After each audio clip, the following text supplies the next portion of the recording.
Please consider supporting me on my Patreon, which is linked in the description below, to receive some great rewards.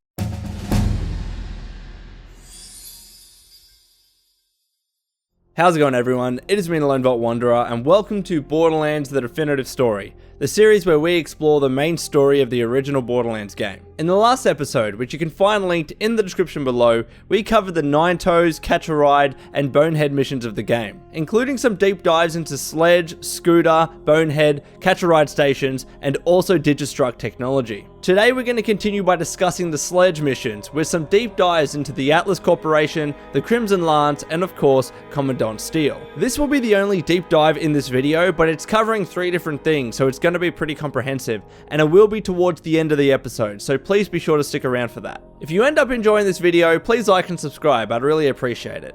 So sit back, relax, and enjoy Borderlands: The Definitive Story, Part 5. Last time, we left off with Dr. Zed giving the Vault Hunters a new mission, to kill the bandit leader Sledge. Zed informs the hunters that they will likely find him in Headstone Mine, but because the place is locked down tight, they'll have to talk to Shep Sanders to find a way in. Shep was once a foreman for the Dahl Corporation until they abandoned Pandora and left him on his own. Shep can be found near the crossroads on the way to the mine. As they embark on their next adventure, the hunters are contacted again by Angel, who informs them that Sledge has something that they need, i.e. the Vault Key fragment, and of course they'll need to get it from him. But Angel stresses that Sledge is a bad man who has done terrible things to the people of Firestone, implying that the hunters will likely have to kill him to get the key, naturally. So with that in mind, the hunters jump into their runner and off they go towards Shep. It is, however, a very quick journey, as Shep can be seen standing by a nearby shack past the newly opened gate. Shep doesn't speak much, presumably because Sledge, as mentioned in the last video, killed his entire family and made a skin tent out of them. I mean, you can't blame the poor guy for not having much to say after such a traumatic event. But at the very least, he does kindly welcome the hunters and gives them some information about his background, stating that he used to oversee the operation of Zephyr's substation and Headstone Mine before Dahl pulled out and the bandits moved in. Shep then tells the hunters that if they are serious about kicking Sledge out of Headstone Mine, they'll need a key to open the mine's gate. Luckily, Shep recalls seeing one residing in the Zephyr substation office, where he used to work. But, like with most places on Pandora, the office is crawling with bandits, so they'll need to take care of them first. So the hunters head towards Zephyr, and after clearing out the large group of bandits, they find their way into the office itself, where, unfortunately, no mine gate key actually resides. In its place, they find a note that has accumulated years of dust, which implies that the key won't be returned anytime soon. Luckily, the note itself, written by Sledge, divulges some information about the potential whereabouts of the key. It reads in crude English, "Now you cannot get in the mine, because I have the keys. Love, Sledge," complete with spelling errors and all. This note suggests that the key could be found at Sledge's safe house to the north. Instructions in hand, the hunters look to head to the safe house, which is located in the Arid Hills region. The Arid Hills is absolutely swarming with many different enemies, from various skag types including Spitter, Adult, and Elder Skags, and also bandits and psychos including bruisers, bandit killers, midget psychos, and badass psychos. But eventually, after a lot of killing, the hunters reach right to the end of the Arid Hills area, where Sledge's safe house awaits. As expected, Sledge's safe house is also full of bandits and psychos, so in order to obtain the mine gate key, the hunters will really need to keep their eyes peeled. Eventually, they reach a large room, which almost resembles an arena of sorts. It is clear at this stage that something big is about to confront them. Sledge really undertook a lot of precautions to hide and protect his mine gate key.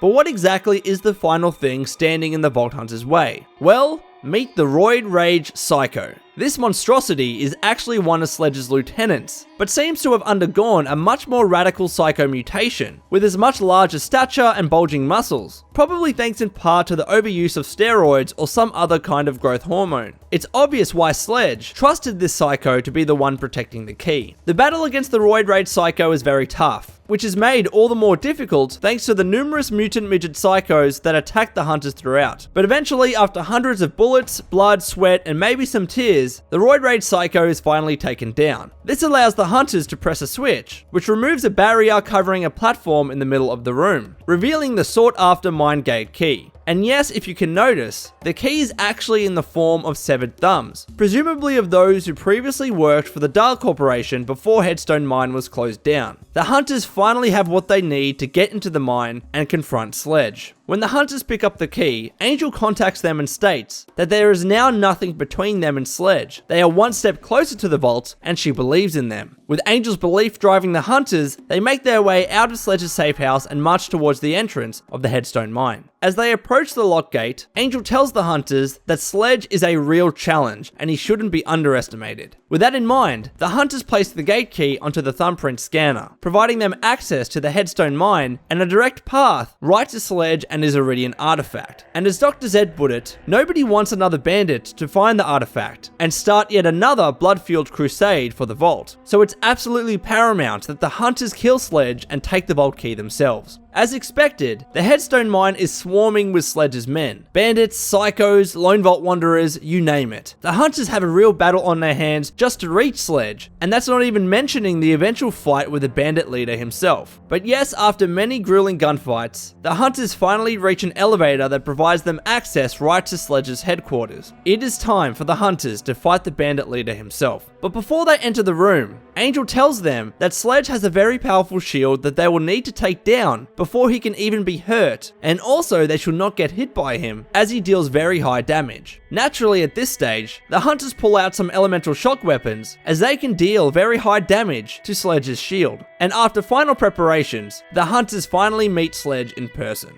Must be bounty hunter. Sledge will punish you. Yeah!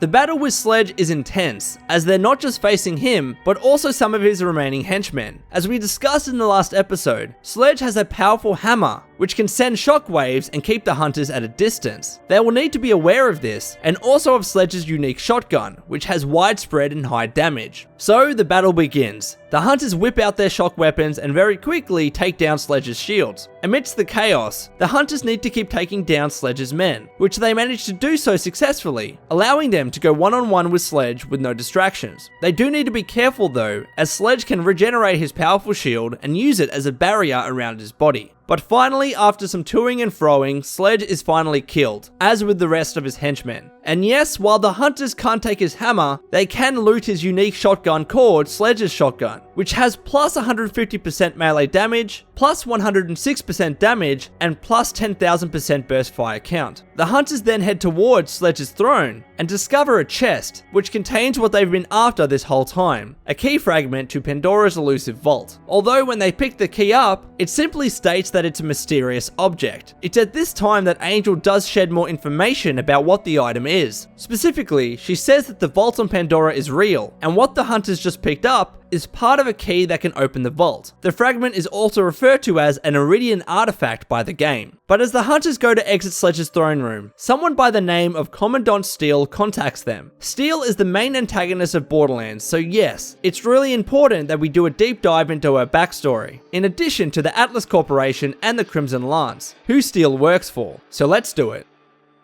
Commandant Steele works for the Atlas Corporation, specifically for the Crimson Lance D Company 3rd Starborn Brigade. She is the leader of the Crimson Lance army on the planet of Pandora, and was sent there by the Atlas Corporation in order to obtain the Iridian artifacts that have long been rumored to exist within Pandora's elusive vault. This is exactly why Steele contacts the Vault Hunters after they've taken Sledge's vault key fragment, and she soon endeavors to prevent them from reaching their ultimate goal of opening the vault. Additionally, while this isn't made explicitly clear throughout the course of the game, Steele is indeed a siren. There are, however, a few things that take place within the established lore of Borderlands that at the very least hints at this. First of all, as discussed in the second Definitive Story episode, sirens are women with mysterious backgrounds and amazing powers, and each have unique tattoos on one side of their bodies. Steele herself has these tattoos, which look very similar to Lilith's own tattoos. Second, later in the game, Steele exhibits some form of siren power when she is able to combine the various pieces of the vault key together, enabling the vault to be opened.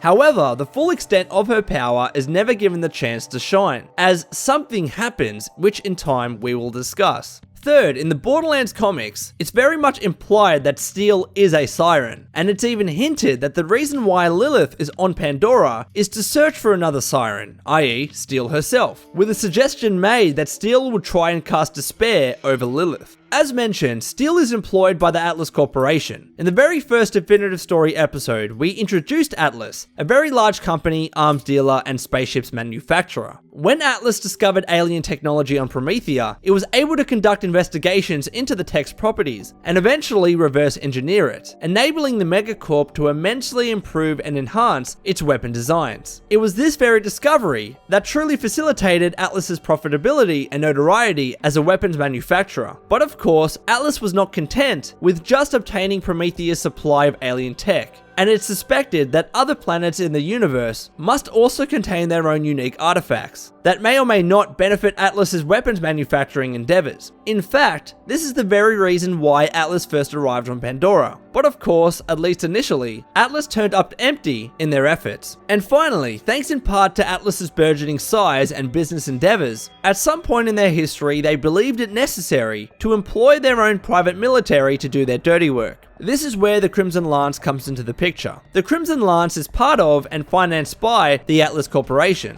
and includes a range of experienced, extensively trained military personnel that does the bidding of Atlas. One of their main ongoing missions includes securing the key fragments of Pandora's vault in order to allow Atlas to obtain the technology contained therein. The Crimson Lance is well known for their ruthlessness and combative effectiveness. According to Elena Pierce, who is New Haven's administrator and an important character we will discuss in a later episode, the Crimson Lance would allegedly invade other settlements and towns in order to turn them into Lance fiefdoms, which includes the city of Sanctuary. Now in Borderlands, while Commandant Steel and the Lance make their presence known to the Vault Hunters directly after the death of Sledge, they are only first encountered in person when the Hunters reach Oldhaven. Even more so, when the Vault Hunters initially arrived on Pandora, there was very little to suggest that Atlas and the Crimson Lance had much of a remaining presence on the planet. This is presumably because Atlas had effectively all but given up hope on discovering anything of value on Pandora, and they only made their full and proper return once they heard that the Vault Hunters had eventually discovered a fragment of the Vault Key. But presumably thanks to Commandant Steel, at least a certain subsection of the Crimson Lance remained on the planet, with a large detachment residing in Oldhaven, a once abandoned settlement on Pandora.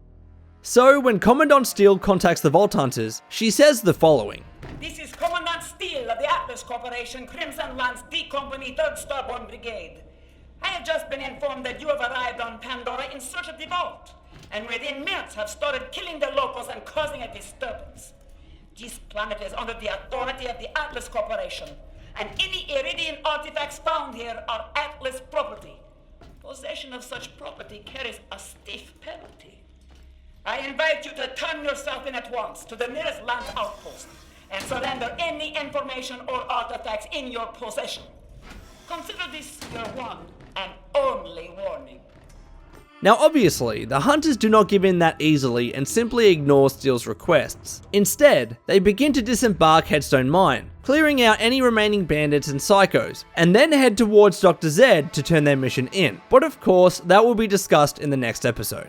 Thank you so much for watching this episode of Borderlands: The Definitive Story. If you enjoyed the video, please like and subscribe, I'd really appreciate it. Also give a big thank you to the Borderlands wiki site run by Fandom, which is linked in the description below, as the information contained there really helped me with writing the script for this episode, and indeed this entire series. So until next time, this has been Lone Vault Wanderer. Please take care of yourself, and would you kindly keep fighting the good fight.